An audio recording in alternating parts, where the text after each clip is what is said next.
Hai, apa kabar semuanya? Semoga kabar Anda baik-baik saja. Terima kasih karena sudah memberikan support dan juga kesetiaan Anda untuk membangun channel Codot Film. Yuk kita lanjutkan alur ceritanya, sambil siapin kopi dan cemilan, setting suara volume full. Gasken. Ci!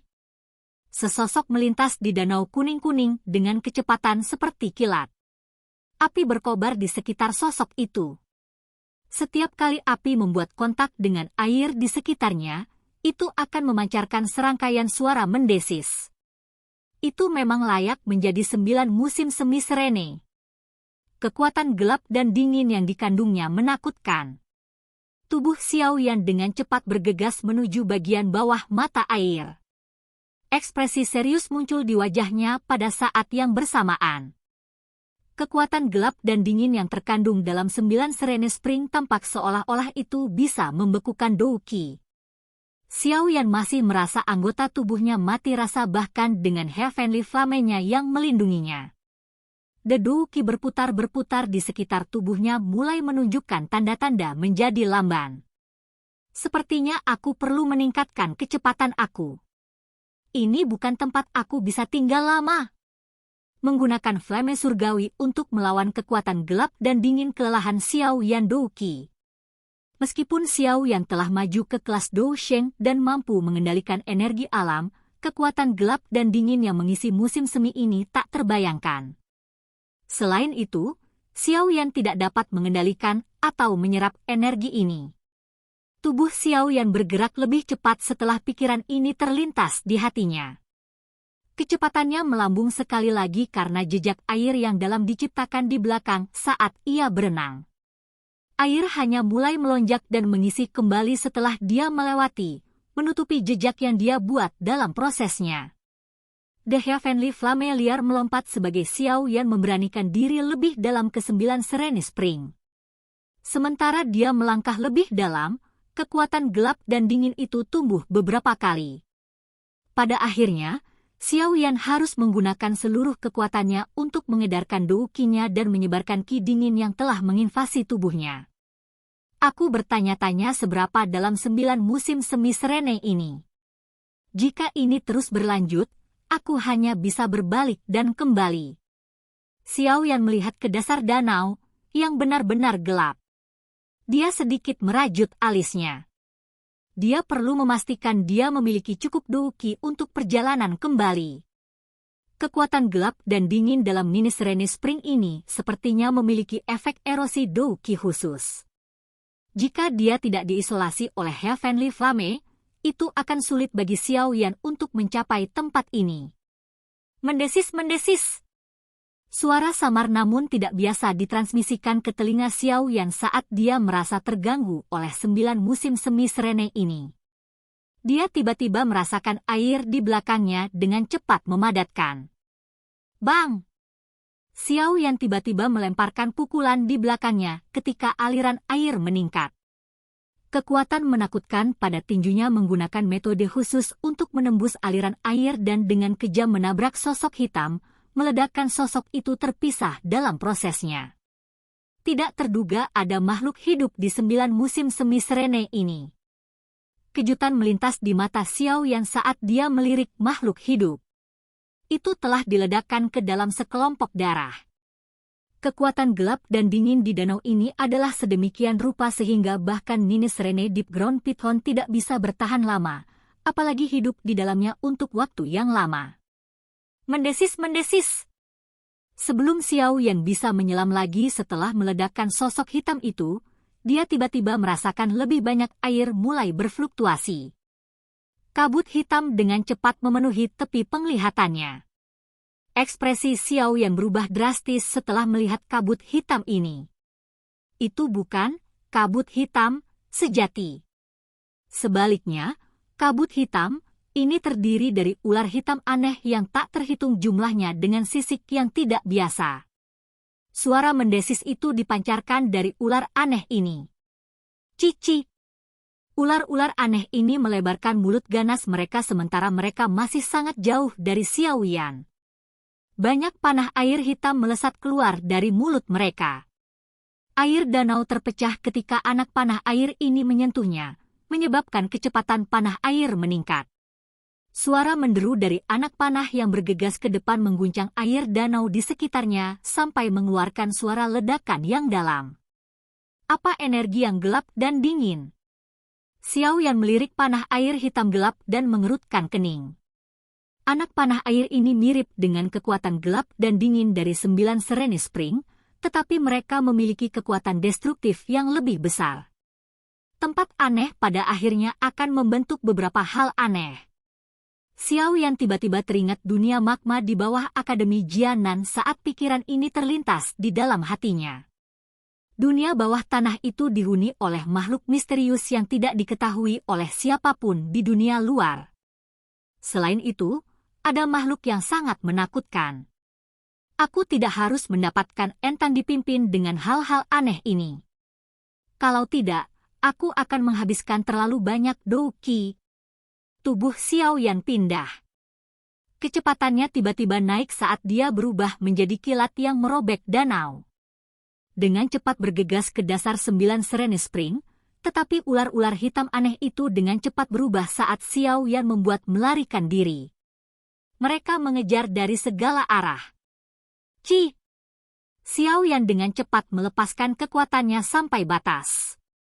Meskipun ia berada jauh di bawah air, kecepatannya yang menakutkan masih tercipta setelah gambar di sepanjang jalan. Gambar-gambar setelah itu kemudian ditembus oleh bertonton anak panah air yang diambil dari belakang. Hal-hal apa yang menyusahkan? Ular-ular aneh ini terus mengikuti Xiao Yan seperti belatung di tulangnya terlepas dari bagaimana dia meningkatkan kecepatannya. Akhirnya, ekspresinya menjadi dingin. Dia melirik ke belakang sebelum mengepalkan tangannya. Sekelompok api muncul di dalamnya. Dia kemudian melemparkan api kembali sebelum mereka melonjak. Kobaran api berubah menjadi awan api yang menyebar. Mendesis-mendesis. Awan api kemudian menyebar ke lautan api. Meskipun kekuatan gelap dan dingin tidak bisa dihancurkan, ular-ular aneh itu masih berakhir dengan tabrakan dengan lautan api karena mereka gagal untuk berhenti tepat waktu. Suhu tinggi membakar semua ular aneh yang bertubrukan dengannya dalam sekejap. Mendesis-mendesis. Ular-ular aneh itu mulai menunjukkan ketakutan ketika mereka merasakan api yang menakutkan ini.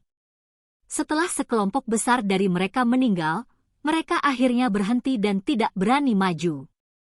Mereka tetap tinggal dan terus menembakkan panah air hitam dari kejauhan untuk perlahan memadamkan lautan api. Sementara ular aneh ini mencoba yang terbaik untuk memadamkan api, Xiao Yan bergerak dan bergegas turun. Akhirnya, dia mengguncang mereka. 9 musim semi serius ini memang bukan tempat biasa. Ular-ular aneh itu tidak terlalu kuat, tetapi panah air yang gelap dan dingin mereka terlalu ganas. Bahkan seorang elit Ban Sheng akan merasa tidak enak jika menyerang satu orang.